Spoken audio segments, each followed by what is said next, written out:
Malabar gold and diamonds ప్రపంచంలో పెద్ద jewellers లో ఒకటి ఇప్పుడు డాలస్ కి వచ్చారు.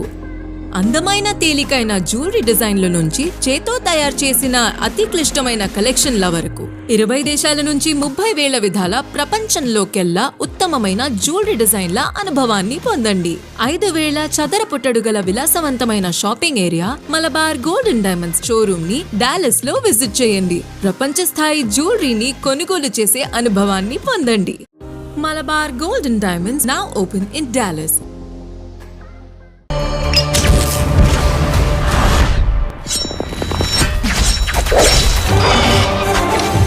గెలుపే ఊపిరిగా, పట్టుదలే ప్రాణంగా, ఆశయమే గమ్యంగా పోరాడే యోధుడికి విజయం అన్స్టాపబుల్. ప్రశ్నల్లో మరింత ఫైర్, సర్దాల్లో మరింత సెటైర్, మీకోసం మరింత రంజుగా. దెబ్బకి థింకింగ్ మారిపోవాలా?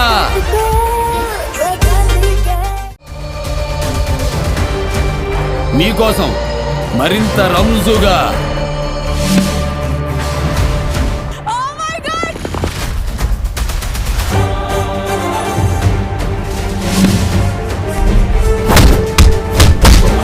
अब तू देख लेगा बच्चन साहब का खेल.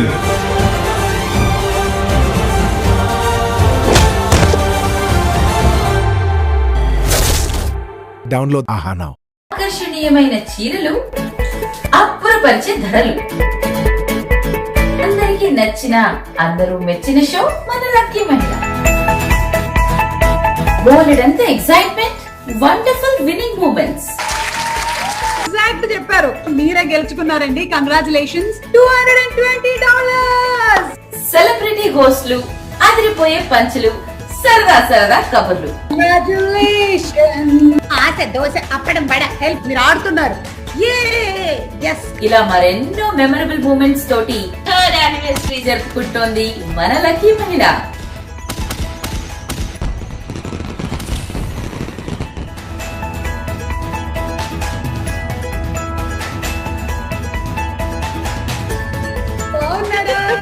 Watch it live only on TV Asia Telugu. మీ అందరికీ 3rd యానివర్సరీ శుభాకాంక్షలు.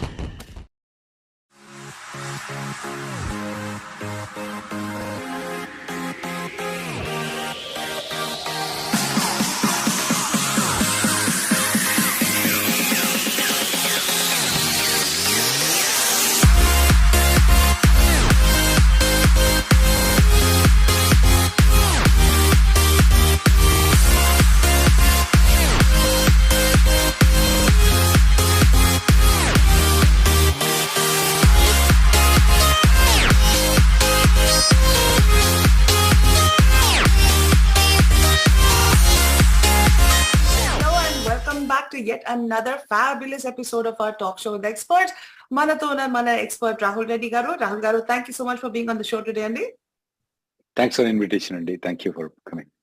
Thank you, sir. This show has been brought to you by Malabar Jewelers. Guys, they've opened a brand new store in Dallas. Don't wait any longer. Go with the gold rush and buy yourself the best. The program has been supported by movers.com and our OTT platform as well. Watch us on Yup TV, Facebook, YouTube, Sling TV, World BBTV, and Dish Network. And folks, I want to say I'm so happy to be back. Happy New Year, Andy, to all of you. I missed the complete month of Jan. I was traveling in India, but now I'm back. Happy to be back on the show. Missed you guys a lot. Missed discussing some of the market topics as well. But coming back to yet another fabulous topic, the future of Indian American tech talent in the US job market. Now with so much happening, Rahul garu, like, you know, on one side there's layoffs happening. On one side, like people are literally scrounging around to find good talent as well. What is going on? I feel like we're in a very confused state right now, and people don't seem to have clarity on what is the future, or, you know, what is going to be happening, you know. Well, definitely when I look into the tech future, though, I mean, what are the prospects of the tech in the next 5 years, next 10 years, next 20 years? Absolutely, that's going to dominate the entire field. I mean, no question about it. The question is that which particular field is going to dominate? Well, I don't know. I'm not a technology guy. I'm a lawyer.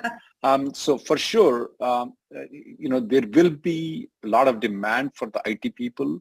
What sector, what places, what softwares, what business, whatever those things are, it's going to be very tough though. Got it.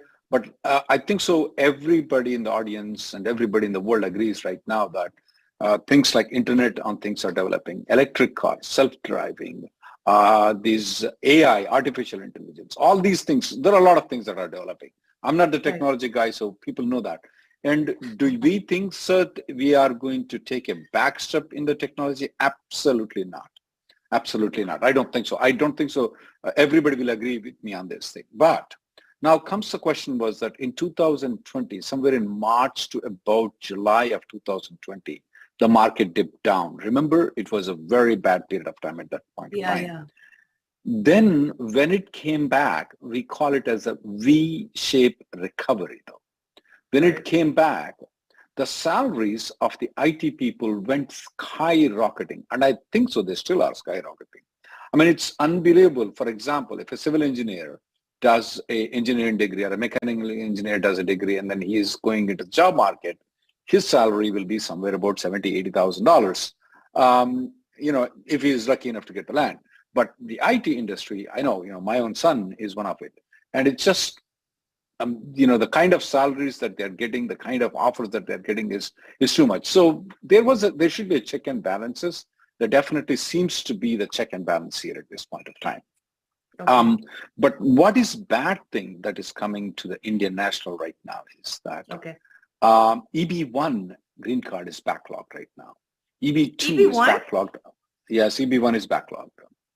EB1 is backlogged, and the backlog is going to continue. That means that even if somebody gets a Nobel Prize award for whatever they are doing right now, they will have to wait in line to get the green card.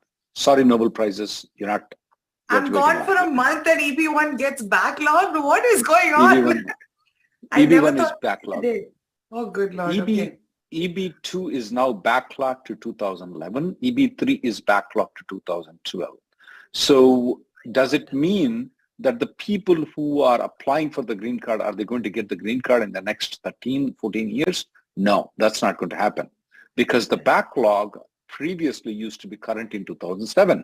So it went back. So it is the people who are in the line right now, at least those people whose priority dates are 2015 or afterwards though, after 2015 though. It may take a long time or maybe they will never get a green card though. So they need to probably, because if the amount of green cards that are going to be given to Indians is only 10,000 out of the 140,000, there's a lot of backlog there. We are not going to get the green card. And, despite all the efforts, we still, there are some good achievements that we did it right now. For example, we use the 280,000 green cards. Right now, by the time you're gone, Nitya Garu, USCIS, the State Department is saying that you no longer have to go to India to get the stamping. You can get the stamping in Washington. Finally, that happened? Yeah, that's going to happen from the. So those things are there. And of course, the H4EAD court litigation, where they are going to approve the H1 and H4 and EAD together at the same point of time, instead of approving it at a later date. Especially H4EAD people were in a big trouble because every 2 years or 3 years, they have to lose their job. I mean, it's not that easy to lose a job and get a job again. Because if the company has replaced you with somebody else, they're not going to wait for you. The company has to run without you.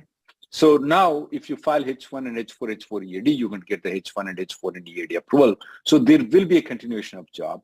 We have seen, because of the court litigation of the 𝐸 organization, I'm the founder of the 𝐸 organization, we are able to get the H1B extensions for the 3 years instead of 1 year or 6 months in some cases though. Oh, wow. Also, as a part of the 𝐸 litigation, which I'm one of the founder of the 𝐸 organization, is that we are able to get the RFEs reduced on the end client letter. And with regards to the H4 and H4EAD, we have been hired by American Immigration Lawyers Association, Reddy and Newman PC. We fought on behalf of the H4s. We got those things. But I still do not see the efforts that needed to get the political backing of not counting the family members. Out of so many times we repeated, that has not been done. So most of the things we are able to achieve it in the court, but when it comes to the people, though, they are not doing their job and whining, my priority is not moving, but yet they don't initiate the letters writing. So I appreciate all the Indian community. We put a lot of efforts on that, because now until January 6th of 2023, we're hoping, let's see, Congress will do something. Congress hasn't done anything. Congress hasn't done anything for us for the last 20 years. So you may want to now forget about Congress. You may want to do the administrative steps. We have seen Biden administration did a lot of steps in favoring the immigrants, though. Correct. But when it comes to the legal immigrants, he did not favor. Why? Because we are not speaking. Oh, these people are comfortable. They're making $200,000 family income. They are fat. So I don't need to worry about it. So we are not crying. Listen, when you are in the bird's nest, the baby that cries the most will get the most food. Unfortunately, that is true. That is true. And that is true in the politics also. If you cry the most, you will get the things better. Look at Israel. I mean, they cry the best. They get all the benefits. And there has to be technique how you cry, how you do, okay? And that's what we're telling you, is to write the letters to it. If you are going to do a petition saying that, okay, 10,000 signatures are going to be done by the president, it's not going to happen, guys. They don't look at those things. I don't know who is projecting those things. Be inclusive. Don't offend anybody if somebody says that, no, Indians should not be given a preference, don't use abusive languages. Be polite to them. Make them understand. Convert them with the love. And a couple of other things that I've noted is that people are going to stay for a long term in the United States. What do they need to do? I mean, if they are going to stay for a long time, one thing I may suggest is, if two people are there, wife and husband are there, both of them have a H1B and they have their I-140 approval, though, it may be worth for one of the person to convert into H4 EAD, because they will have flexibility in the job. They will have the flexibility in multiple jobs. They have the flexibility of not doing the job. And a lot of people are on the fear that once I move to H4 EAD to come back to H1B, I do have to get into the lottery system. Not true if you have an I-140 approval, and H1B already been counted. So you don't have to go through the lottery system. So H4 EAD definitely gives a lot more flexibility. H4 EAD has been instituted in 2015. That's about 8 years ago. It was not there when I was there. But anyway, the H4 EAD is a very good thing. You may want to use it. At least one of the person should be able to use it. Got it. Be ready that you're not going to get the green card. What you're going to do? Be prepared just in case if both jobs are lost. How are you going to run the things, though? Be ready to go to India. That should be an option that you should have it. And if the kid is, there is a lot of kids that will say, we are going to go to India. I know what, you have that age kids right now. We are going to move to India. No, I'm not going to move to India. You know how their kids are. So you tell them, hey, you don't want to move to India? Write letters to the congressman. You write the letters to the congressman. Here is go, Rahul Reddy has prepared this letter. You need to draft and change it. Be prepared to write letters. Now, these are especially when the kids come to about 5th, 6th grade. I mean, you want to take 7th, 8th grade, and you want to take them to India for travel. That's very tough. You want to travel them for good. Teach them, hey, you may have to go back to India, because even though your children are U.S. citizens, they can't stay here. And I mean, they have to live with you. I mean, they can legally stay, but you don't want them to stay without you. And you can't stay. So be prepared for these things. This is going to be a marathon, guys. Got it. This is going to be a marathon. And sometimes there may not be an end. In the marathon at 26.2 miles, I know I have touched the 20 times. There is an end there. But here, unfortunately, this marathon, what has been put forward for you is that it's not, we say 26.2, and then once you come to 26 miles, and we say, no, it's going to be 40 miles. So be prepared for the long run, and unfortunately, be prepared. Now, the previous generation people, I mean, like previous generation is me, and in between is probably Nitya Garu, is we did get the green cards faster. Don't expect that it's going to happen the same thing. for you. Don't expect that. Be prepared. Even EB1 is backlog. So that is unbelievable. I don't think I've ever heard a scenario where EB1 has been backlogged. It was there, and it is definitely going forward from 2023 October onwards. I am for sure that EB30 is going to be backlogged. Whether it's going to be backlogged 1 year, 2 years, 4 years, 5 years, it could be backlogged very seriously, though. Very seriously. Okay. Because with the numbers that we have, extra numbers that we have right now, though, typically we have 2,800 green cards available in EB1 category. Right now, last year we had double that number. We had like a lot more number than that. Actually, we had like 20,000 number, which was used by Indians. And this year we're going to have at least 1,400 extra than what we are supposed to. Still, it's backlogged. Next year, it's going to be only 2,800 green cards. That means that it's going to be seriously backlogged for EB1. So that's the toughest thing that what has caused this sudden surge, Andy? Like a couple of things. The rest of the world is backlogged significantly. They're having a lot of demand. Then we have lot of EB1 getting approvals, much more approvals than in the Trump era, though. So because of more approvals in EB1C category and EB1A category and EB1B category, we're having a lot of backlog. That's the reason why we're going to see a lot more backlog in the EB1 category. Okay. Thank you, Andy. All right, we have a lot of callers waiting, so let's quickly get on and talk to our callers. All right, first caller for the day, caller with number ending in 1106. 1106, we're ready for you now. Hello. Yeah, hi. Good afternoon, Rahul Garu, and good afternoon, Nitya Garu. Thank you very much for taking my call. Can you hear me? Yeah, sure. We can hear you. Please go ahead. Oh, okay. All right, sir. So we have a situation where, one of my friend's son, he's doing his master's here in the United States, okay? And he is working off the campus with the CPT. And then looks like his CPT got expired on December 31, 2022.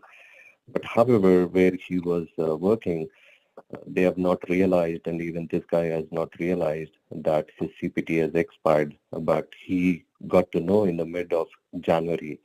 And then he went back to them and told them that, hey, you know what, my CPT has expired. I might need I know the story. So what do you want to do now? Oh, okay. So, he wanted to go and then apply the OPT because he would be graduating in... No, the problem is when the university learns that this guy has worked over the period, they may terminate him from the service system. If they terminate it from the service system, he's not going to get the OPT. Okay. So how do we handle the situation? He should contact, I recommend that to contact an immigration lawyer privately to have a solution. Because once the person violates the student visa status, they will be terminated from the service system. Once they're terminated from the service system, they are not eligible for the OPT. Okay? We'll go to the next person, Andy. All right. Okay. Thank you, sir. Thank you so much for calling, Andy. Let's take our next caller. Caller with number ending in 8204. 8204. We're ready for you now. Hello. Caller with number ending in 8204. We're ready for you. Hello. All right, let's put this caller on hold and we'll try another one. All right. Caller with number ending in 8025. 8025, we're ready for you now. Hello. Hello, can you guys hear me? Yes, sir, we can hear you. Please go ahead. Hey, I have a situation. Thank you, Rahul Garu, for joining us today, and Nitya Garu, thanks for taking the call. So I have a situation that I am in a full-time job, and based on current economic situation, I'm not able to, decide I have to move out of this job or not, because I purchased a house in South Carolina, and right now my H1 is in California. So I'm not, I consulted my HR and legal and my manager, everyone involved. They decided that considering the situation, company is on hold for all the amendments and everything. So that's why they were not able to do it. It's my job to right now decide whether I have to continue in this job being in California or move out of this job if I move to a different state. So my question is, like, if I have to stay in South Carolina, where I purchased a house with my family because they need me there. So what are my options, Rahul Garu? So can I change my address to friend's home and stay here for a couple of times in a month or something like that? Or I really want to know like a real thing because I never missed the amendment or I never. I got the so point. Far, So that is the reason why you speak Telugu? Yes, sir. Avva kavalna, buvva kavalna. Avva kavalna, buvva kavalna. Pick one. So definitely don't risk immigration matters. Does your wife has a H1B and you have a H4EAD option? Yeah, she have H1B and there's the employer doing the amendment and she's good. Does she have an I-140 approval? లేదండి నాది ఉంది 140 approval తంది లేదు. No, yours is there. Yeah. So definitely, if I do not want to do anything hanky panky, I want, and so, I am here. I'm here only to keep you in legal status, though. I am not here to pick avva for you. I'm only here to pick buva for you. Okay. Yes. So either you do go use continue in California, or you move on to H4 and sit at home, be a house husband. Okay. So choose your option. If I can be like partially here and continue the job, correct? You can visit on the weekends here, but you cannot stay in South Carolina and visit California the way you have written in the question, saying that 98% you're going to be in South Carolina. That's not allowed. 98% you're in California, 2%. For example, every weekend you want to visit to South Carolina, I don't have a problem. But every 1 month you're going to visit one time to California, that's not allowed. Okay? Okay. Remember, it's not worth losing the status. Correct. And at the same time, losing a full-time job. And when it comes to when they backtrack or verification, how they do it, sir? So they come and check the location they will just ask us. They will just ask us. How many days did you stay in California? How many days did you stay there? And then believe, and a lot of people have this question. How do they know what I tell the truth? Yes, they have a track record of when you traveled. Believe me, they have every track record and you don't want to risk that thing and tell lies to them. So definitely pick one option, avva or buva, either way is fine, but don't misrepresent yourself. We'll go to the next person. All right. Okay, sounds good. Thank you, sir. Thank you so much for calling. All the very best. All right, caller number ending in 5906. 5906, we're ready for you now. Hello? Hello, can you hear me? Yes, sir, we can hear you. Please go ahead. Hi, Rahul. Hi. I have a unique question. My wife is on F1 visa and she's into her OPT right now. And an employer reached out to her and he says he is willing to sponsor H1B. But the concerns are here, like he says that he will file with 4 of his clients. And that's how, it becomes dubious, like whether it is legitimate or not. But I saw your earlier video where you said, like, verified my visa jobs. So the company is 15 years old, and in the last 2 years, they have filed 75 LCAs. Simple question to you. Is your wife working for that company or not? Not at this moment. You mean to say that he's going to file saying that he has a job for her right now? And he's going to wait for it until October and he doesn't have a job right now. And that he has 4 clients with him that are willing to take her right now. Yes. Well, that sounds to be fraud to me. Simple. Don't involve with them, stay away from them.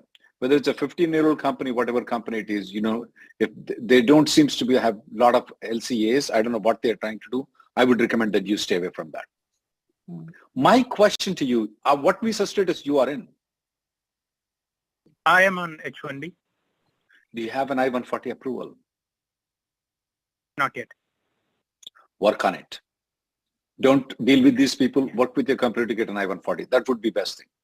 If your wife is working for a job, I don't have any problem in filing H1B. That's my opinion. I don't want to indulge into, I know some of these people, how they do it. Believe me, we represent them when they get caught. When they go to the criminal, we go to them with the FBI, to the FBI's office. Okay? Wow. And we discuss with them, we have them tell that they admit all the things that they have done wrong things and they give all the name. And I don't want that immigration lawyer to give your wife's name to them saying that she was involved in it. Next person, please. Because for us, if I'm representing that client is my God. So what happens to his employees, we don't care. I'm sorry, but that's how the lawyers are designed. You can criticize our profession, but that's how we are. No, that's okay. That's understood. Yeah. Thank you. Thank you, Rahul. Thank you. Thank you, sir. Thank you so much for calling. All right, before we take our next caller, Rahul got a quick question for you. This is from Bhanu Prakashande. Says, thank you for your service. I'm on an H1B with approved I-140 in the EB2 category with the priority date as May of 2018, working as a manager in an MNC. I do have a team in India. If I debut to India for 13 months and return to States, am I eligible for an EB1? Assuming that you're working for MNC company with both branch offices there and here, if you are in a higher level manager position though, definitely you will be eligible for EB1C category.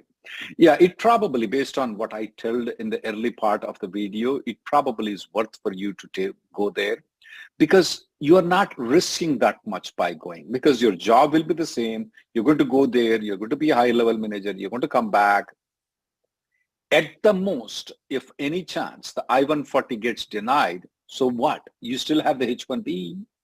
Your H1B will be there forever for the next 90 years. After that, it's not going to be there, but for the next 90 years, you have it. So definitely it's what. Now, I want people to know what are the things, this question comes up very, very much, Nitya, is that what are the things when I'm being deputed to India? What are the things I need to know? First is that I normally say supervising 15 plus would be the best thing. 15 plus people directly under the control, okay? Okay. And if there are interlevel managers, there are 3 managers, each manager have 4 people, that's even much better. Okay. The other thing is that we look into is that does your job duties involve mostly day-to-day activities or does your job duties involve mostly management in the office? Okay. Okay. For example, I am Reddy and Neiman PC. I'm one of the owner of the company. But when I and Emily sat down and sit together, who qualifies for L1A? I don't. Okay. First of all, my team is very less though. I only manage like 4 or 5 people. Second of all, 90% of my job duties or more than 80% of my job duties are client billing. Okay. Including this particular time that I'm doing, I'm not managing anything. I'm actually working here. Got it. So this one does not count as the management though. So when you are there, 70% of your job duty should be management. Okay. 30% of your job duty should be hands-on, like what I'm doing here. This is my job duty. So that is what you need to. Now, believe me, at one point of time, 70% of my job duties were management though. I moved out of it. I'm not fit for it. I know it. So I moved out of it. Now, 90% of my job duties, not 95% of my job duties are not management. Only 5% of my job duties are management. Yeah, in my business partner, Emily, probably she may qualify for that kind of thing. So it's not just what the employer says, it's not just the employee says. There are a lot of other things they will look into the categorization. The job duties of the people who are working underneath you. Are you directly contacting the client, or is somebody else contacting the client, you're managing those things. So we look into what your job duties is, what your next level job duties is, what your third level job duties is, and what your upper level person job duties is too, to see if you are the executive manager that is required for L1A and EB1C. So sometimes when you negotiate for the positions though, for example, Rahul's position and Emily's position though, if you have both the positions available, take Emily's position, don't take my position. Because I'm a client contact person. I'm speaking, this is not considered as a management, what I'm speaking here. Right. I do a lot of consultations. That's client contact directly. I'm not managing the employees. Right. So pick a position that is more as a manager. It may be worth for you to consult with an immigration lawyer and try to identify to see, hey, which job duties you want to pick, and pick before you go, pick there too. And when you come back into USA, same thing. You must be having 15 people as managers. Now that's not a hardcore rule. The 70% job duties should be of managing the people. Got it. Okay. All right, thank you. Let's take our next caller, Andy. Caller with number ending in 2993. 2993, we're ready for you now. Please press *6 to unmute your line. Hello? Caller with number ending in 2993. Hello? Hello, sir? Hello, can you hear me? Yes, sir, we can hear you. Please go ahead. Hello, can you hear me? Yes, sir, we can hear you. Hi, Go ahead. Rahul. Hi, Rahul. Hi. Thank you for taking my call. So I'm planning to travel to India using my advance payroll and use my H1 extension once I come back. And my wife is on it. I mean, she's doing her job on H4EAD. My question is that if I'm only traveling to India and coming back as a payrollee status, is it going to impact anyway on an H4EAD work authorization? I know from your videos, H1 is okay, but I did not find any direction like how H4EAD work authorization is going to be impacted. And she's not traveling. I'm only traveling. Absolutely not a problem. Her H4EAD is still valid. She doesn't have to use the EAD. You can come back. You both guys can file H1B and H4 plus EAD together. And now you know the rule that they're going to approve all of them together. Right. So till that time, till we get our H1 status back after that, she can still work. Doesn't have any problem. So let's say, for example, you come back in April of 2023. Let's say that your H1B is expiring in April of 2024. From April of 2023, can she continue working on H4 EAD? Will that be any problem? Does she need to update the I-9 form? No, she does not need to update the I-9 form. She can continue using the H4 EAD. Absolutely not a problem. Perfect. Thank you so much, sir. That's what I wanted to confirm. Okay. Next person. All right. Thank you, sir. Thank you so much. Let's take our next caller. Caller number ending in 6776. 6766. I'm sorry. 6766. We're ready for you now. Hello? Yeah. Caller with number. Hello. Hi. Yes, sir. Hi. We can hear you. Yeah. Okay. Mike, both the sons have been aged out, and one is in F1 status, and the other one has applied for B2 just to remain this one. So we just wanted to understand with the new development what are their underlying status is, and the second question is should the F1. Okay, first I want to understand. Sorry. What is your, did you file the 485 or you did not file the 485? Yeah.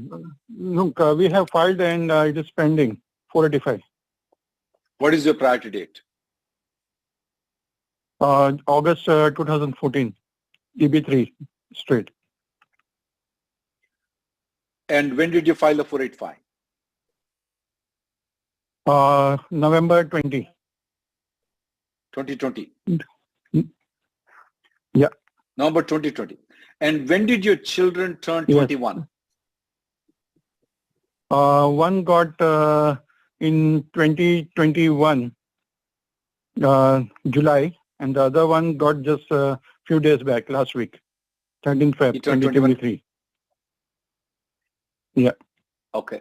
You need to consult a lawyer immediately, though, because I think so they may be eligible to be in the adjustment of status. Did you file adjustment of status for the kids? Yeah. Okay. Full family has applied and it's pending. Sounds good. Right. I definitely want you to consult a lawyer. I think so they are eligible. There are a couple of other things that a lawyer need to understand a little bit more. I don't want to give an advice in this 1 minute, but I will explain you what the old rule was, what the new rule was. And I will tell you there is some gray area where you need to be very worried about. The USCIS, Nitya, you need to be aware of this new rule that also, because remember I told you the cry babies get more food.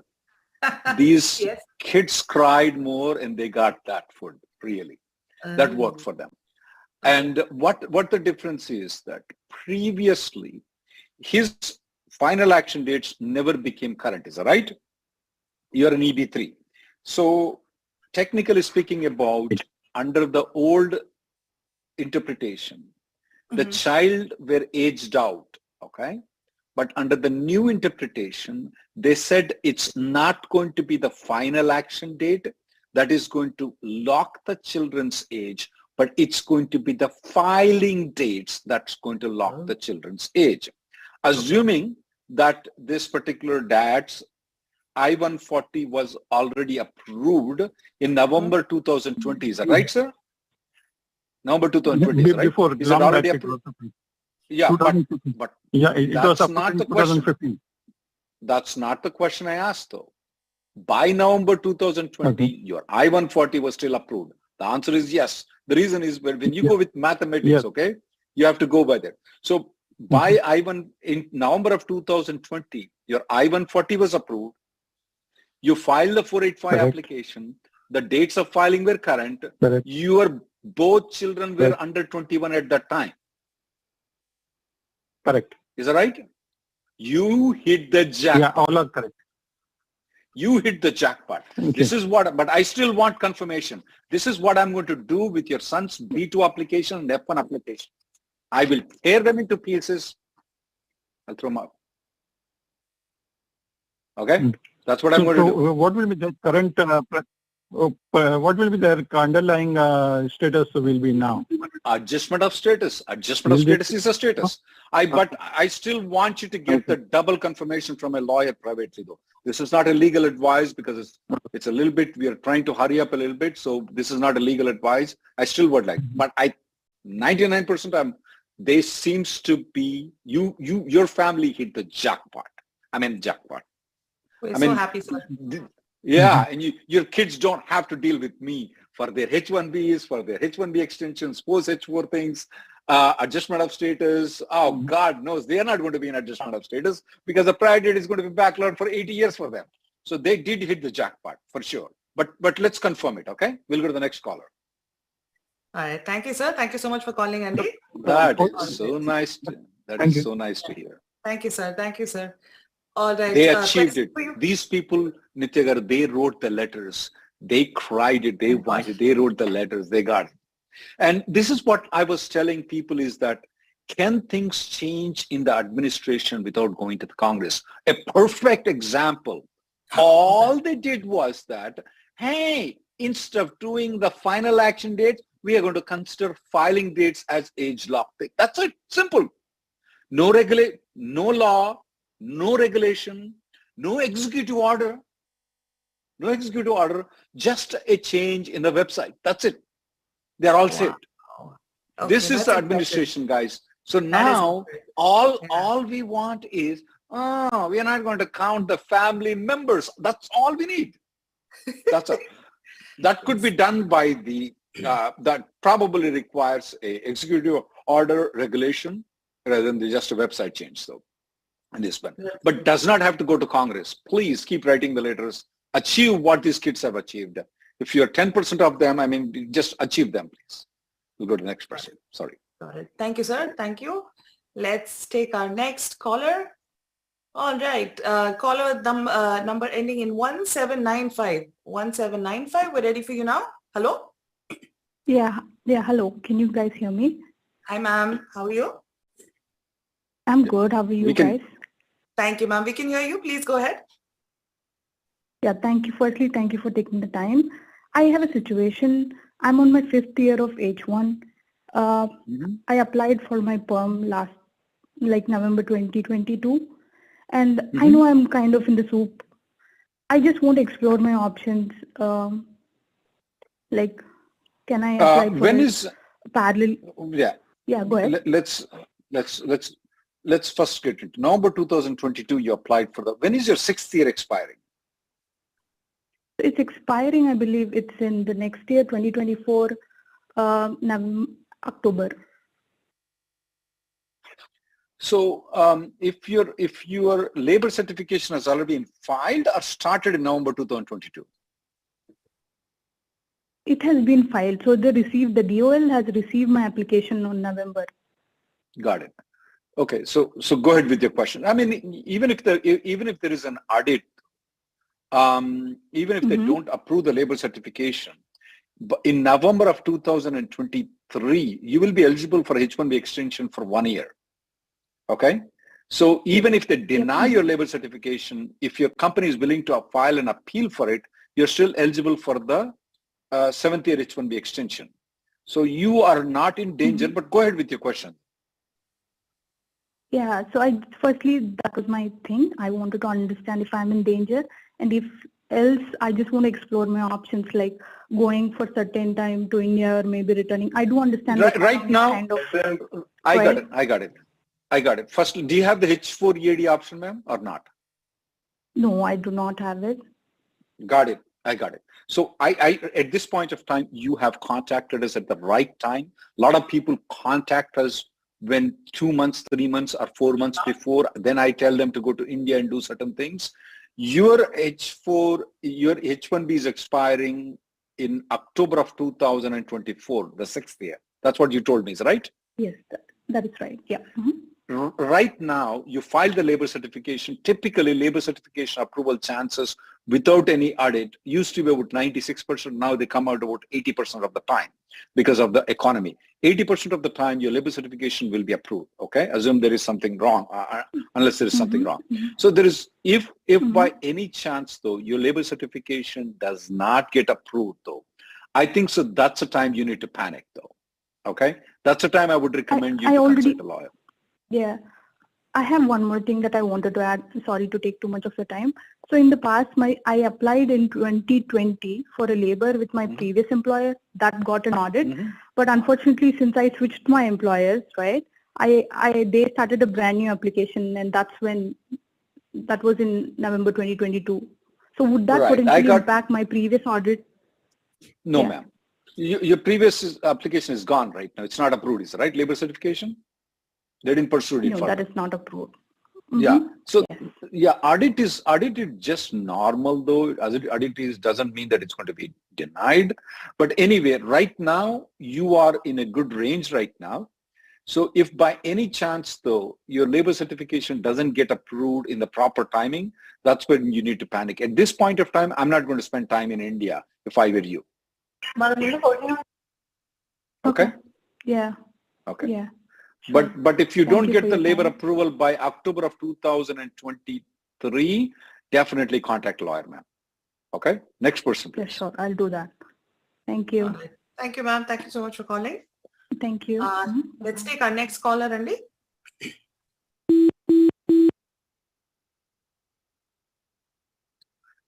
Nitya, going to the Certainly. point, I just want to pause a little bit though on this particular question. Okay. I want people, previously it was taking, when your time or a long time ago, the labor certification was only taking 5 to 6 months for the entire process. Right. Right now, it's taking 2 years to get the labor certification approval. Wow. People are not aware of it.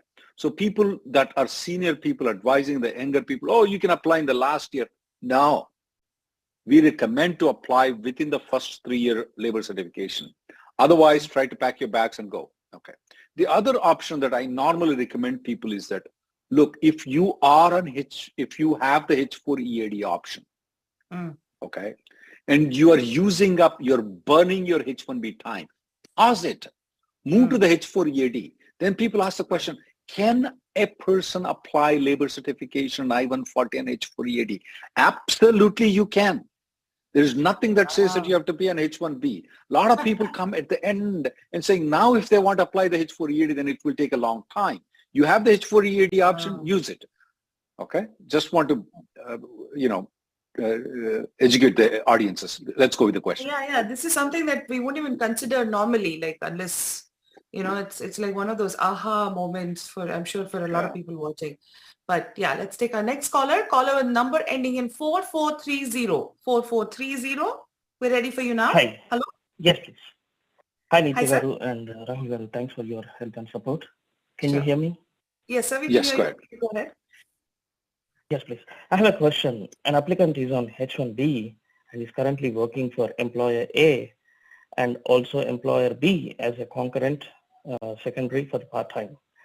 And if an employee or applicant loses the job on employer A, the primary petitioner, so does it affect the secondary concurrent H1B? The USCIS has not defined whether it will affect the concurrent H1B or not. We want to be cautious, and we want company B to file an amendment, making them the primary employer instead of a concurrent employer, so that no negative effects will ever come for this guy. Okay, so in that case, we want to have that secondary employer as amendment, which to be as a primary, as a 50 full-time. Okay, got you. And I have a second question, sir.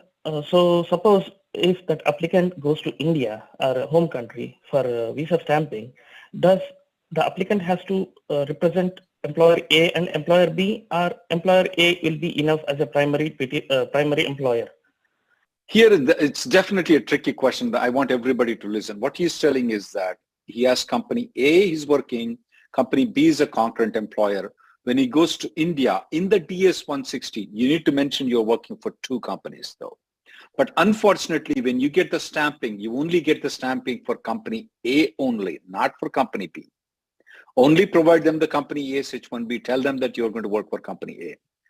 The unfortunate situation here is that once you come back from India, you have to file one more concurrently filed H1B. So every time you make a trip to India though, it's going to cost the concurrent employer a lot of money. There is no solution for it at this point of time. Okay, so definitely again, if a person of the applicant come back to, again he has to apply for the same concurrent visa even if they have the validity? You are right, because remember that every time you come back from India, you get a new I-94. Okay, so when you get a concurrent employment, you have an I-94 from Apple Inc., you have an I-94 from ABC Consulting Inc. When you go to India and you come back, you have only one I-94 that says Apple Inc. There is no ABC Inc. So ABC Inc. has to file an amendment. Yes, this is very unfortunate, but you have to live with it right now. We don't have a solution for it. Okay? Thank you, sir. Thank you so much. Good question. Good question. All right. Thank you, sir. Thank you so much for calling, Andy. Let's take our next caller. All right. Caller with number ending in 0513. 0513. We're ready for you now. Hello? Caller with number ending in 0513. We're ready for you. Hello? All right. Hello? Let's try a different one. Hello? Please press star Hello. 600 to unmute your line. Hi, caller with number ending in 0513. We're ready for you now. Hi. Hi, sir. Hi, Go ahead. Nitya Garu. Rahul Garu. Good evening. Hi, do you hear me? Yes, we can hear Thank you, please. Nitya Garu, and thank you, Rahul Garu, for your providing the service. I got my GC last week, and I was following your... Sounds good. That Thank is you. amazing. That's amazing. Congratulations, Andy. Yeah. So I was, thank you. It took almost 3 years for me to get the GC with EB1C. Oh, wow. Oh, nice. So I just want to thank you all for this support that you are providing. Thank you. Wish you best of luck.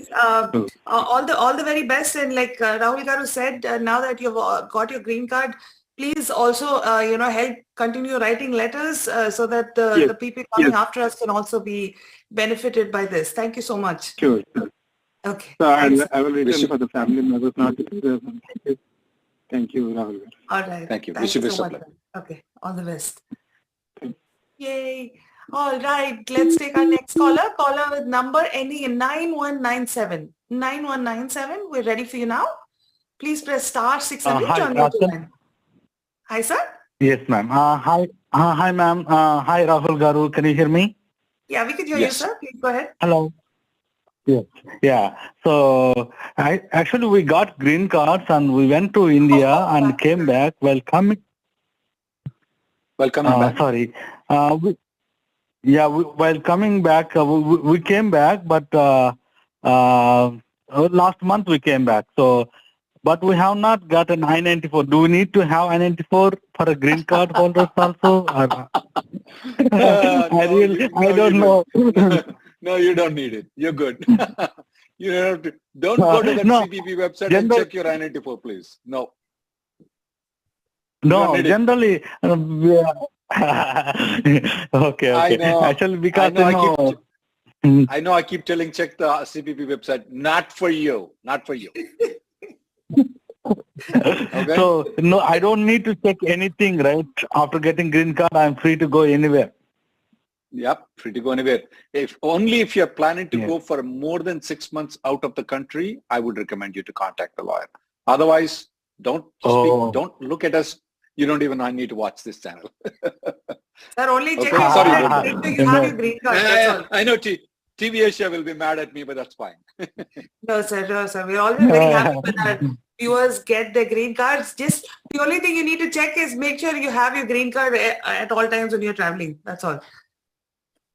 Oh, that's it. Yeah. Actually, I'm keep on watching your TV show, and really, we are blessed to having you.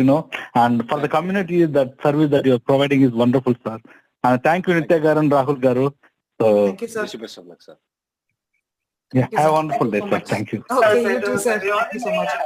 All right, let's take our next caller. Caller with number ending in 7353. 7353. We're ready for you now. Hello? Oh, that's it. Yeah. Hello? Hello, ma'am. Hello, sir. Hello, ma'am. Hi, sir. Can you mute my name is your Varun video, Reddy. My name is Varun Reddy. Hi, sir. Yeah, please go ahead. Yeah. So actually, I'm in USA through H1B. My wife got. My wife is in India. She got H1B approved petition, but my employer was saying that since I am in India, I can get my wife here through H4B and later convert to H1B. Is that correct? Can she work? Absolutely. Can she convert that? Yeah, she can convert, but with the same company, absolutely not a problem. So she can come back in H4. That will be easier to come for her. Okay. So later, once she find a job here, then she can. Then they can amendment. Yeah. They can do the amendment for H4B to They can H1B. file. They can file. They can change. And with the same company, she doesn't have to go through the lottery. Okay. Okay. Yeah. Thank you very much, sir. So in case if she go to H1B and if she gets 221G, and if we wait for 2 or 3 months, I would suggest you though. Believe me, it'll be easier for her to come on a H4. Okay. It's easier for her to change the status. Even if it costs money for premium processing, it's worth it. Okay. It's worth. Believe me, it's worth. The thing is, go ahead.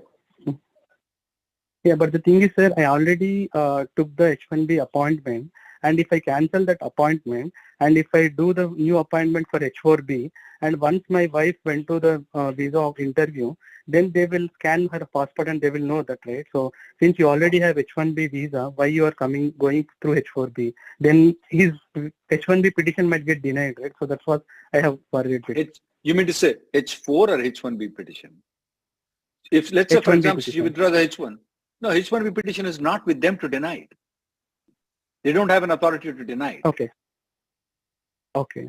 That will be when you come into United States, the USCIS has an authority to deny it. Okay? They don't have it. She didn't apply for H1B. She applied for H4. They can only deny the H4. H4 will only be denied because, you guys are not married with each other, which is not true. So yeah, I still, one thing is that H4 is a very strong visa, guys, for Indians, okay? The only problem with the H4 would be if the marriage is fraudulent, which we know our Indian guys, marriage is always genuine, unless there is some issues with it. Get on the H4 and come into this country, though. I personally, I had my F1 stamping to be done. I had my I-20. I had my wife get the H1B approval. Guess what? I choose to come into this country. H4. Did I do the master's degree on H4? Yes, I did. But I choose to come on H4 instead of F1 visa because it's easier to come into this country. All they are doing is that whether my wife has a job, whether I'm genuinely married with her or not. That's all. So bring her on H4. Your employer is absolutely right. We'll go to the next person. Okay. Thank you, sir. Thank you very much, sir. Thank you so much for calling. All right. Let's take our next caller.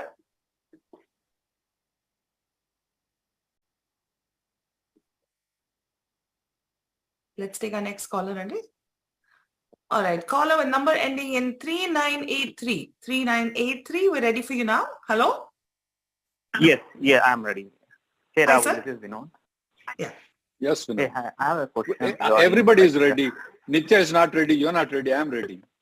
My last name is Reddy. Yeah. I'm just making fun. Oh my God. Okay. Yeah. My wife, H4 EAD has expired in the month of December, and she did not have a stamping. She went to India and she came back for with stamping, and I applied for H4 EAD. She is eligible for auto renewal or not? When did she apply for the EAD extension? I mean, like 2 weeks back, and we received like the receipt. When did her EAD expired? December 4th, 2022. Okay, for the auto extension though, the EAD must have been filed before the EAD expired. You're telling me that the EAD expired in December, but she filed the H4 EAD extension in January last week. Is that right? Yes. No, then she is not eligible for it. Why didn't you file the H4 and EAD extension before she left the country though?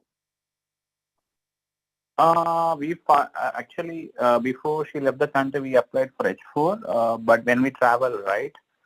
Wait. Pause, please. You filed for H4 and you did not file for H4 EAD?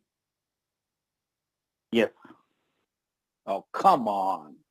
That's the reason why if you would have filed for H4 plus EAD extension at that point of time, then she left the country to India, got the H4 stamping and comes back here though, she would have been eligible for the 540-day rule. Now she's not.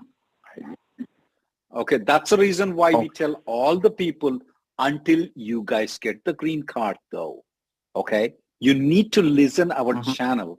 Because either you can learn by the mistakes of you or you can learn by the mistakes of the other people. Okay? And that's where, okay, here is, if she would have got EAD extension filed, she would have in a better position right now. But now the 540-day rule is not applicable to her. You wait for until the EAD gets approved. Unfortunately, no premium processing. We'll go to the next person. Oh, I'm sorry. Thank you. All right. Thank you, sir. Yeah. Thank you so much for calling, Andy. Let's take our next caller. Unfortunately. Let's take our next caller. All right. Caller with number ending in 6136. 6136. We're ready for you now. Hello? Hi, Caller ma'am. with number Can you Hi, hear me? sir. Yes, sir. We can hear you. Go ahead, please. Hi, Nitya, ma'am, and Rahul sir. Thanks for taking our call. I'm calling you regarding assessment actually. So I got my GC back in July 29th. Okay. And then we applied for assessment to remove the H1B restriction. We went over there and seems like what they were saying that my middle name Kumar was missing. So they take all the GC document and say that, 1 month we would be providing the update. Okay. But it's been already 4 months, 4 to 5 months, sir, and we didn't get anything. Is there any problem when we visiting to India? Absolutely not. Absolutely not. No problem for you visiting India. If we change the employer, will that be problem because we don't have SN? I mean, we have SN, but we don't have SN which comes from the GC. No, absolutely. Even I don't have it though. I still have it same thing what I have it before. I still did not update it. I'm a US citizen for, I don't want to tell how long because that will tell my age. Okay. You're good, sir. The only thing, sir, maybe getting worried because they said like you get the, detail by 1 month, which already being 4 or 5 months. So we are just worried about is there any wrong with something which is because of that they are not clearing it out. No, sir. Sometimes the name change may take a little bit time, but for you to travel outside the country, absolutely not a problem. For you to join a different company, absolutely not a problem. For you not have a social card that says that restrictions have been removed, restrictions are there, it's absolutely not a problem. Believe me, we'll go to the next person.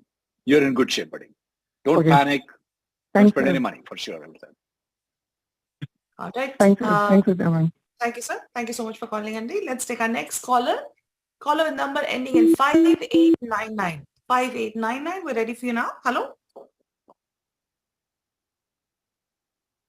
Hello? Caller with number ending in 5899. All right, let's try our next caller. Okay, caller with number ending in 5906. 5906, we're ready for you now. Hello? Hi, Nitya. Can you hear me? Yes, sir, we can hear you. Please go ahead. Hi, Rahul. Thanks for taking my call again. I missed one question for my wife again. So, my wife is on F1 visa and she got a job offer from an employer, and they do file green card for Brazilian and other students, like other country students on those who are on F1. But I was wondering if it is feasible for Indian candidates. Yes, but here is the issue though. For Brazilians though, we file the green cards and we don't file the H1Bs for them. You know why? Right. Because they don't need H1Bs. We tell the employers, hey, don't waste money on this Brazilian H1B because their priority dates are correct. Let's do the green card though, because it's a lot of money for H1B. Sometimes it's almost like $6,000-7,000, right? I mean, just filing fees. Of course, plus we charge more money too. So we get rid of all that thing. Hey, why don't you pay us the money for the green card and then we'll kick these guys out with getting the green card. I mean, it's good for the company, good for the individual, good for everybody. But that's not applicable for your wife. The reason is that that for Brazilians, there is no waiting period. For us, because we are born, unfortunately, in India for them. I take my word, whatever the word it might be. But she can't get the EAD though, just like Brazilians. Okay? Right. Mm-hmm. Okay. Thank you. But you should try to get your I-140 approval, buddy. Put your efforts on I-140 approval and try. That's the best thing you can do. We'll go to the next person. It's already in process. Yes. That's good. All right. Great. Thank you, sir. Thank you so much for calling, Andy. Let's take our next caller.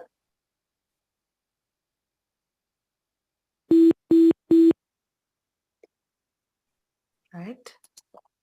Caller with number ending in 5899. 5899. We're ready for you now. Hello? Caller with number ending in 5899. We're ready for you. Hello? I-140 approval, buddy. Put your efforts All right, let's try another caller. Caller with number ending in 0955. 0955. We're ready for you now. Hi, Nitya garu. Hello, Rahul. Sir. Can you hear me? Yes, you can hear me. I have a question. I have an aged out son. His age was completed 21 years in 2019. So, the new policy is coming through. So, is that apply for him? What is your priority date?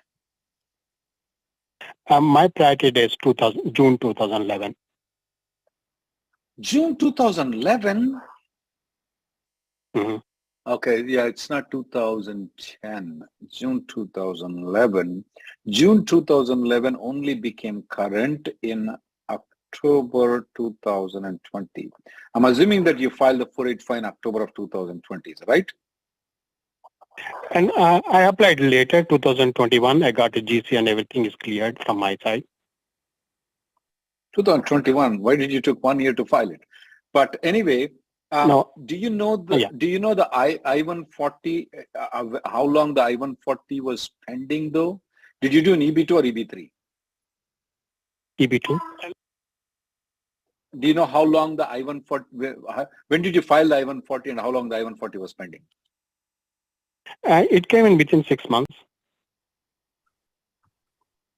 Yeah, doesn't look like to me that he's protected, because you're telling me that one thing he got aged out in 2019.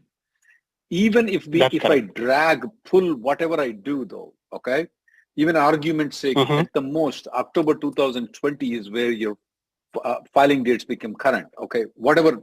And you're telling actually you filed the 485 in 2021, not in 2020. Even if I take the conservative 2020, he already got aged out in 2019. So there is at least 10 months difference though. And you're telling the I-140 is only pending for 6 weeks. So still doesn't look like there's 6 months. 6 months. 6 months, but still it's not 10 months. So yeah. It doesn't look Rahul, my question is like, so my question is like, one time in 2015, it got current, the filing dates were current. So do they take this conversation? Wow, you have a great point though. I am amazed. That's the reason why Tvasia gives me education, guys. Sometimes I don't think. Sometimes I don't think. I'm not smart. Well, there's a reason why you guys become an engineers. I didn't get through the MPC, BPC, okay? The reason I got it into this one. But it's an uphill battle, I would say. Because we have to fight in the court. The only problem in fighting this in the court is that it is a website update. It is not a regulation. It is not it is not an executive order either. It's not a Congress order either. Yes. It published. Yeah, it just published in the website. So when we fight, if they deny it though, and we fight it in the court though, it's going to be an uphill battle. And I will have to say that you need to prepare with a good amount of money, and then you have to sign an agreement with a lawyer that you're risking your money. And I have to assume that your son is already an F1 visa or H1 or whatever visa status he's in. And then he's going to continue staying in that status without leaving outside the country. And then I have to speak with our litigation lawyer in our office, or you have to speak with other litigation lawyers if you think so. But yeah, you have a good point. In 2000, which year was it? 2007? 15. 2015. Yes, I remember that. I remember. Nityagar, what is point? I know. I prepared all medicals and everything. Yeah. I know. Nityagar, and I want other people to listen to this one too. And I will probably publish an article in the next 1 week on this particular topic. And thank you for educating me. Is that what he's telling is that in 2015 September though, they said the priority dates are current for him. Okay. But by the time we filed the application, they took the priority dates back and they didn't allow us to file the application. So what his claim is, look, my son was current at that point of time. I prepared the medicals. I did all those things. You stupid guys did not allow me to file. Now your website is telling that dates of filing will be the determination for me to file the 485 application. For the CSPA locking age, the dates were current. You did not took my application at that point of time. Right. Now, remember, at 2007, also at your time, Nitya Garu, that the dates, they did not allow to file, you know what happened, and we all filed the application. But in 2015, they didn't let us do that. Correct. So definitely, it's worth fighting, but whether or not it's worth fighting, but you need to have a good war chest with you. And you need to be prepared to lose. Sir. Okay. Okay. So yeah, continuous question, Rahul Garu. So like he's in medical field right now. So do he need to go through the lottery system and then all GC processing, anything separate, or the same way like what I fight? There is a different process for the medical people though. Okay. One thing is that when they get the medical residency, they can get the non-exempt medical residency. That means they don't have to go to the lottery system. Okay. And after that, they have to convert into something called, very similar to J visa, but there is something called, if they work in the rural areas, they are not subject to the H1B cap. And if they work for 3 years in the rural area, they get exempt. Then they go to the cities like New York and they can work there. There is a different route for the physicians as compared to the computer professionals, though. Other professionals. You may want to contact. You may want to contact us, have a consultation privately. Let's first of all, the medical thing. We can give you the proper guidelines and you can follow it. But I have to say that this other green card issue that you raised it up, which we did not get the idea. Okay, I have to admit that. Is going to be risky thing, is going to be involved in finances thing. We may win, we may lose. Okay, but the other part is very clear. It's any lawyer can tell. Okay. Okay. So the GC process also same, Rahul Garu, after H1B? Do they have any difference? No, it's the same GC process. We'll go to the next call, Randy. Wait for like 20, 30 years. Okay. Well, they sometimes will be eligible for EB1A category. That's a different thing. But yeah, in general, most of the doctors have to wait for 20, 30 years. Yes. All right. Thank you, sir. Thank you so much for calling. Okay. All the very best. Bye. Okay. Bye. All right. Let's take our next caller. Caller with number ending in 4357.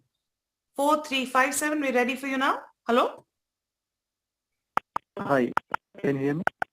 Yes, sir, we can hear you. Please go ahead. Okay. My question is, so basically I'm on EAD green card right now, and is it okay if I open a company like LLC and work like as a real estate agent or insurance agent while parallelly working on my software IT job? Technically, is there any problem if my okay, thanks, Rahul. And if my business income is more than my regular software primary job, will there be any issue? No, you just have to pay the taxes. And if you still have much more problem for it, you can give some to me and some to Nitya. No, you're fine. As long as you pay taxes, you're good. We love tax-paying citizens in this country, guys. Thank you. And as long as we're citizens, they will take taxes no matter where you are in the world. The other thing. All right, let's take our next caller. Caller with number ending in 0677. 0677, we're ready for you now. Hello? Nitya Garu, can you hear me? Yes, sir, we can hear you. Please go ahead. Thanks, Nitya Garu, and thanks, Rahul Garu. Quick question on the visa application that's pending with US Consulate Hyderabad. So the status says that it is... the status says what? Can we kind of refusal, but the status is the application is still with the consulate for the last 60 days. 60 days, okay.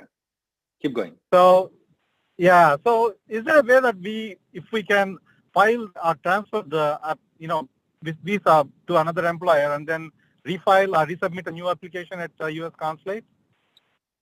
you can do that. That's one thing. The other thing is that you can sue the Department of State for delaying it for such a long period of time. That's a better solution, though.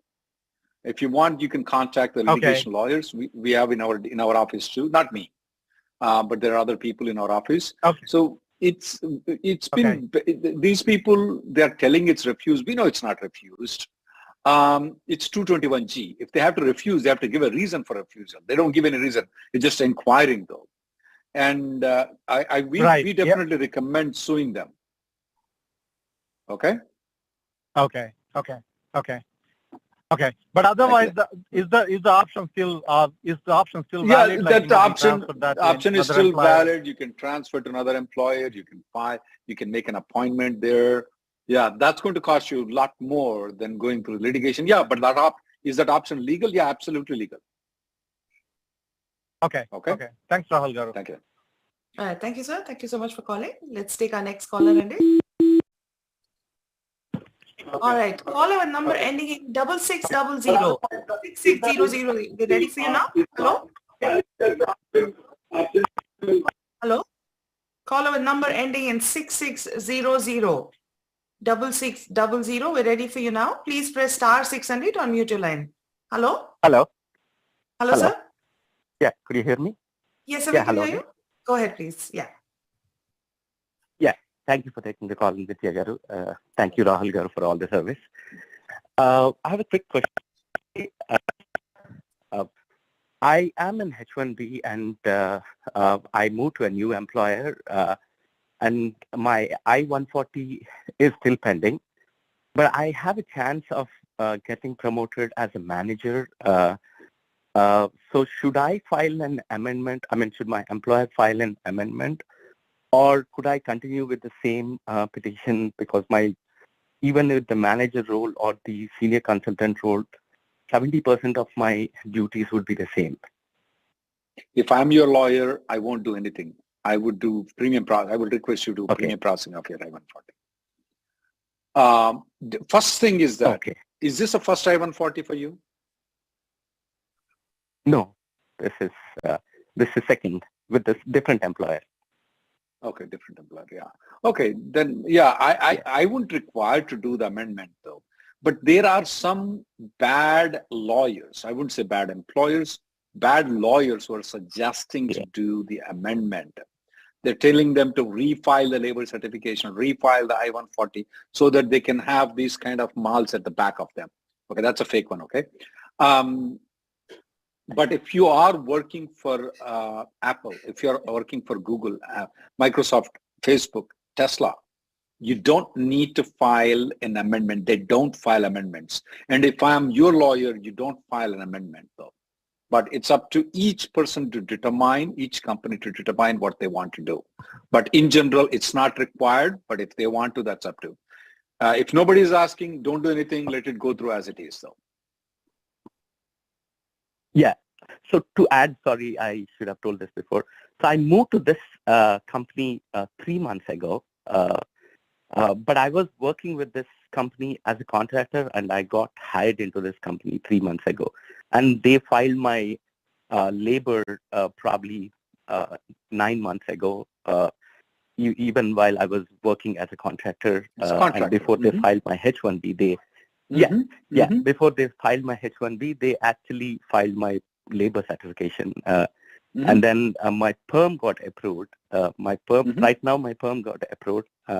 And then they are giving the advertisements for the position. At this point, I've got an opening as a manager and I'm applying for it. And there's chances of getting it. So my question is, should I apply for it? Or like, I would apply for my Perm. What is your priority date anyway? 2015 December. So at this point of time, I would go for the promotion right now because priority dates are not moving anywhere. Most probably, if I'm your lawyer, or most of the lawyers will say you don't need any amendment. You don't need to refile it. So I'm going for the promotion if I were you. If I'm going to make $10,000 more, I'm going for it. Okay? Okay. Yeah. Thank you. Yeah. Thanks a lot. Right. Thank you, sir. Thank you. Good day, sir. Just Nitya Garu, that Yes, sir. the reason I paused him and asked him, is this his first I-140 application though? Uh-huh. The reason I asked that question, Nitya Garu, is that if it's a first I-140 application, I want everybody to do premium processing because things change. In 6 months, the king may die, I may die, the horse may speak. Okay? Or 1 year actually it may take for the I-140 approval. Okay? Yeah. So in 1 year, they say king may die, I may die, horse may speak. So to avoid the uncertainties though, I feel like people need to spend that $200,000, $500. It's worth, I'm not asking you to give me the money, guys. Okay? It's for your future. Now, for him, I did not recommend him to do the premium processing. The reason is that he already has an I-140 approval filed previously, though. Correct. So it's up to him if he wants to. For the first one, your wives need to get a H4EAD. Maybe you will lose the job. Maybe your company wants to fire you and withdraw your I-140 at a later date. So for all reasons, though, you need to get that I-140 approval as much as possible. Wow. Okay. Thank you for letting us know that, sir. Thank you so much. All right. Oops. Okay. Taking the next caller. Caller with number ending in 4864. 4864. We're ready for you now. Hello. Please press *6 and 8 to unmute your line. *6 to unmute your line. Hello. Hello. Yes, ma'am. Hi. Yes, sir. Hi. Go ahead, please. Yeah. Hello, sir. Yeah, I have a question. Actually, my priority date is Feb 2013. And last year, I couldn't apply my I-485 because I got a promotion and my perm was in progress. Come on. So you had a bad immigration lawyer. You had a bad immigration lawyer. Yeah, I asked them several times to, like, I told them I'll go back to my old title and all, but they didn't agree. Wait, but my new perm got first of approved. all, My question. Yeah, I have a problem with this employer though. Look, from 2013, your labor certification has been filed. We are in 2023. And if you are not with any promotion in these 10 years, I don't know what to say about you, buddy. Okay? I don't know what to say about you. So, and you got promotion, so which will be very good. So you got the promotion. Now, in 2 years, 3 years down the line, your priority date becomes current. Then they will say, well, you're not in the same position. We need to file a labor certification I-140 again. What would you say at that point of time to them? Yeah, I don't have answers for that yet. I want you to file a malpractice on this law firm. Okay? I want you to leave this company and try to get the labor certification from some other. The reason is that it's like this, you're praying for Shiva Lord for 1,000 years, and that Lord comes in right in front of you and said, what boon you want to have?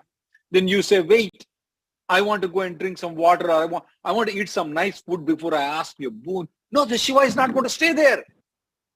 Lord Shiva is going to go there out. You are more focused on the food. Just ask goddamn boon. Sorry, the bad words, not on you. But no, actually, my question is, should I apply in EB2 or EB3? I mean, I know it's hard to predict, but what is your suggestion?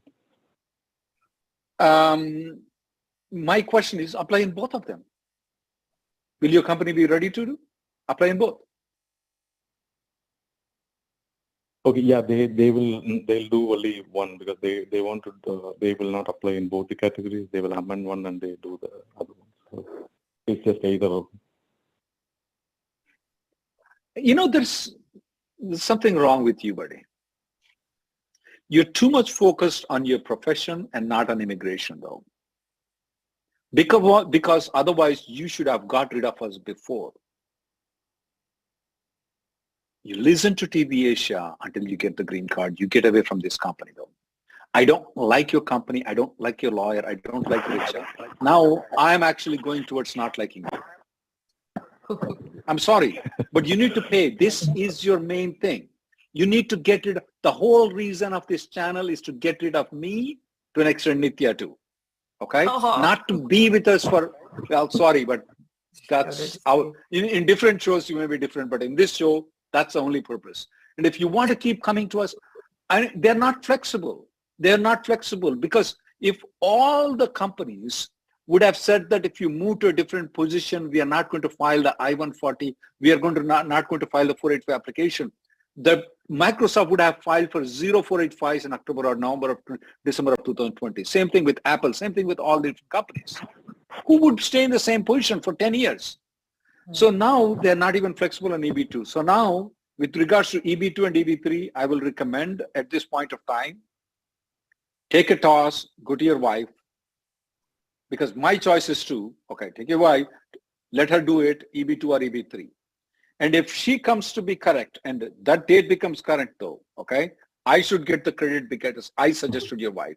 If not, me, Nitya, and you are going to blame your wife and tell her bad things. Got it? But one thing you need to listen carefully. All right, okay. That joke being aside, serious matter serious, you need to pay attention. There is something wrong with the company. And if you don't realize though, I have to tell that there is something wrong with you. Sorry. That's my purpose. Thank you. Thank you. All the very best, sir. Hope everything works out fine. Thank you for calling us. Thank you, sir. All right. On that very, very serious note, we are all out of time for today. That was pretty real, Reddy. We got pretty real there. But you know, thank you for being so and I understand why you're so brutally honest. It's because you know, people actually don't get this kind of brutal honesty from, especially from immigration lawyers, I guess, you know, at all points. So thank you for doing that for our viewers, because I think they come here because they know that you will give them something that the other lawyers don't, you know. So thank you for doing that. And to all our viewers, thanks again for joining us today, and come back with your questions and your calls next week. We will be back same time, same place next week as well. And until then, you guys have a great week. Rahul Garu, again, thank you so much. And we will see you all next week. Thanks. Bye. Malabar gold and diamonds ప్రపంచంలో పెద్ద jewellers లో ఒకటి ఇప్పుడు Dallas కి వచ్చారు. అందమైన తేలికైన jewellery డిజైన్ల నుంచి చేతో తయారు చేసిన అతి క్లిష్టమైన కలెక్షన్ల వరకు 20 దేశాల నుంచి 30,000 విధాల ప్రపంచంలోకెల్లా ఉత్తమమైన జ్యువెలరీ డిజైన్ల అనుభవాన్ని పొందండి. 5,000 చదరపుటడుగల విలాసవంతమైన shopping area Malabar gold and diamonds showroom ని డాలస్ లో విజిట్ చేయండి. ప్రపంచ స్థాయి జ్యువెలరీని కొనుగోలు చేసే అనుభవాన్ని పొందండి. Malabar Gold and Diamonds now open in Dallas.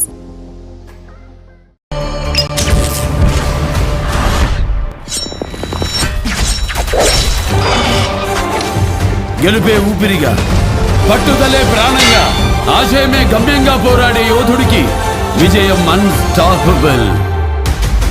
ప్రశ్నల్లో మరింత ఫైర్, సరదాల్లో మరింత సెటైర్, మీకోసం మరింత రంజుగా.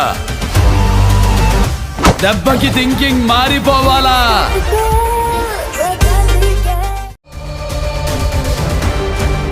మీకోసం మరింత రంజుగా.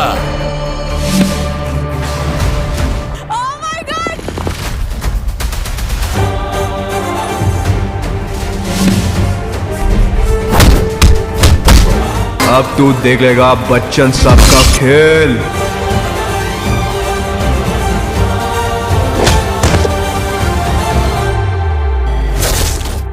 Download AHA now. ఆకర్షణీయమైన చీరలు, అప్పురపరిచే ధరలు, అందరికీ నచ్చిన, అందరూ మెచ్చిన షో మన లక్కీ మహిళ.